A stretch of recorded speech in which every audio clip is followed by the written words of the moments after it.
A Sydney University professor, Dr. David Brophy, he's a senior lecturer in modern Chinese history, is all upset because he was ordered to take down a Palestinian flag that he was flying from his office window.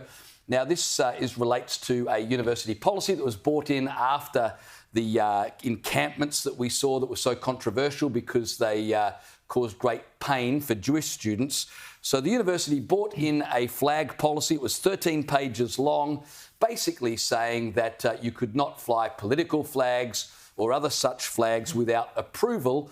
He flew it from his office window, was advised by email to take it down. He was told he could put it in a private space, but of course he didn't want to do that because what's the point of flying a flag if only he could see it? So instead of taking it down, he left it there and then arrived at his office, shocked to find the university had taken it down themselves. He said in good conscience he couldn't obey the flag policy.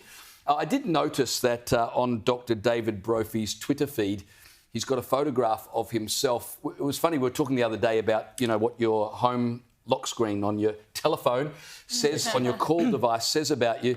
His Twitter feed, he's got a photograph of himself with a keffiyeh, and he must have been on television because it's got a little tag at the bottom of the photograph saying his name, protester. So obviously that's how he likes to portray himself. Sounds like a typical UCID academic to me. I will go to bat for him on one point, though. He does quote the flag policy at the university, which says it may be appropriate for flags to be displayed temporarily without prior approval. And he does make the point, well, what's appropriate and what's a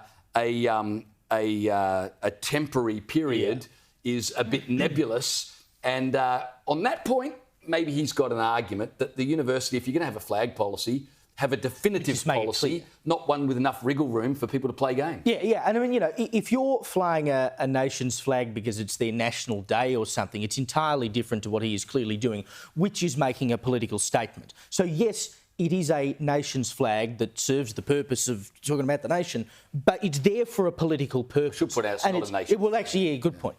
But it is there for a political purpose. That's why he's using it.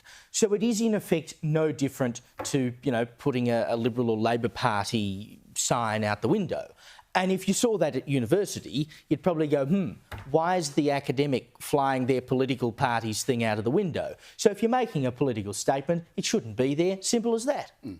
But see, my problem with this is the fact that they even have to bring in a 13-page flag policy tells you everything you need to know about the They're dealing with academics, Freya, so you got to... I'm surprised it wasn't 30 pages, honestly, and the lawyers will probably still go after this one as well and they'll have to expand it and amend it and clarify it. But the fact that you have to bring in these laws in the first place tells you everything you need to know about universities. And it's so ironic because the lefties who were responding to this were just outraged that the university was cracking down on free speech. How could they limit our ability to fly foreign flags? But when I was a student at UCID, anytime the Conservative Club wanted to bring Tony Abbott onto campus, we got protested. Malcolm Turnbull onto campus, the Law Society got protested. Any event that wasn't a hard left socialist event would be shut down by the very people who are now claiming to be fierce defenders of free speech. So the hypocrisy of the left on campus, that is what I can't deal with.